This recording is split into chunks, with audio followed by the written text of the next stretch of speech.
If you've ever found it difficult to share the gospel with someone because you weren't quite sure what to say, I totally get it.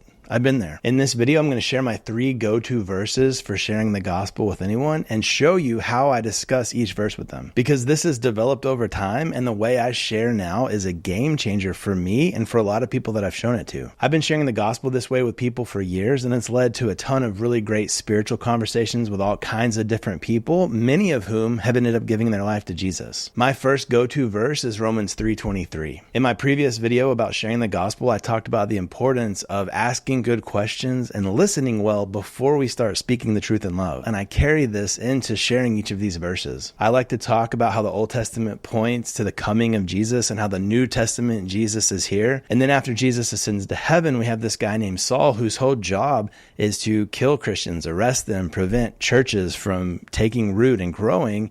And then on his way to do just that, Jesus confronts him and saves him, changes his name to Paul, and then says, now you're going to be a church planner. Now you're going to do my bidding. And then as Paul's going around starting new churches, he's writing letters to those churches, and a lot of those letters are what make up the New Testament. And then along the way, people divided these letters up into chapters and then chapters up into verses. And so what we're looking at is Paul's letter to the church in Rome, chapter 3, Verse 23. Then, and this is key, I ask them to read the verse out loud. And so they start reading, "For everyone has sinned, we all fall short of God's glorious standard." And then I'll ask them, what do you think that's saying? What does this verse say to you? So you might be thinking, well, if I'm the one that's supposed to be sharing the gospel with them, why are they the one reading the verse? And why are they the one telling me what they think that it means? There's 2 reasons I go about it this way. One of which is later in Romans, Paul says, faith comes from hearing through the word of Christ. Reading it out loud allows them to not only hear the scriptures, but it also allows them to see it. And a lot of people are visual learners, which means as they hear it and they read it, they're getting to process it in multiple different ways. And the reason I like to ask them what they think that it says is this is an opportunity for us to see the Holy Spirit potentially working in them, because we know it's the Holy Spirit that teaches us the truths of God's word and reminds us of what it means. So when it comes to reading Romans 3:23, the truth is we have to talk about the bad news before we can get to the good news. So what we're listening for is, do they understand that God's not only holy, he's the standard for holiness, that we've all sinned and we all fall short of that standard of holiness. And then as they share with us what they think that it means, and we get to see that their understanding is starting to align with the truth of the gospel, we get to validate, yes, the Holy Spirit's at work here. And if it's taking them a little bit of time, we can ask them questions like, what words jump out to you as you read this? Or we can specifically ask them, what do you think all have sinned means to you? And there's no hurry, there's no pressure. So if they aren't quite getting it, we can always say, hey, why don't you read that out loud for me again?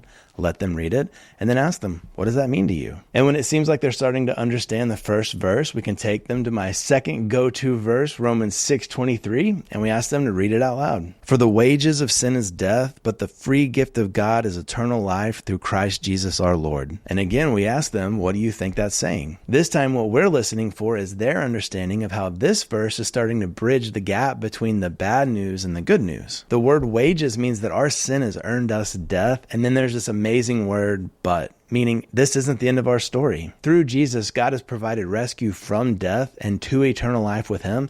And then this is where we get to just talk about Jesus, how he lived the life we couldn't and died the death that we deserved, how he was the perfect sacrifice for our sins, how he was raised from the death and ascended to heaven where he rules and reigns right now as King of the universe. The word gift here is amazing for so many reasons. One being that this is something that we could never earn in and of our own strength. It's a gift from God, all about what he's done for us, and our job is to receive it. And that's where my third go-to verse comes in, Romans 10:9. If you open declare that Jesus is Lord and believe in your heart that God raised him from the dead, you will be saved. So we have them read this verse out loud, and then we ask them to tell us, what does that mean to you? And what we're listening for is their understanding of how to receive this good news of Jesus Christ. Often people will still be wrestling with this idea of somehow we have to make ourselves right with God. And if you have to, you can always go back to Romans 6:23 and say, well, hey, remember, all we could accomplish is death.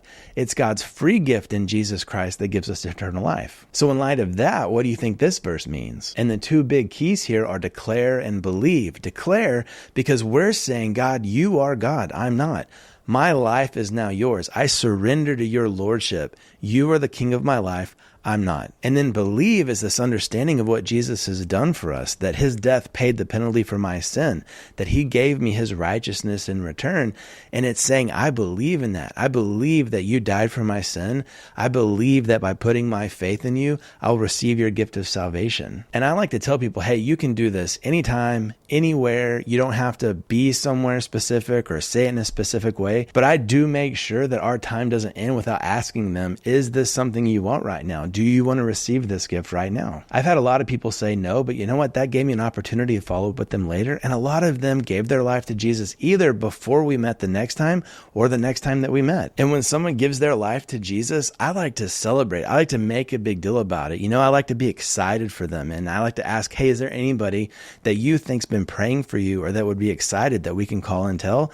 But the big deal here is I like to lead them in praying to God, but I like to have them pray to the Lord. And sometimes they're nervous about praying maybe for the first time. And so I just kind of walk them through what that looks like. You're having a conversation with God and you're saying, God, thank you so much. I'm so sorry for my sin.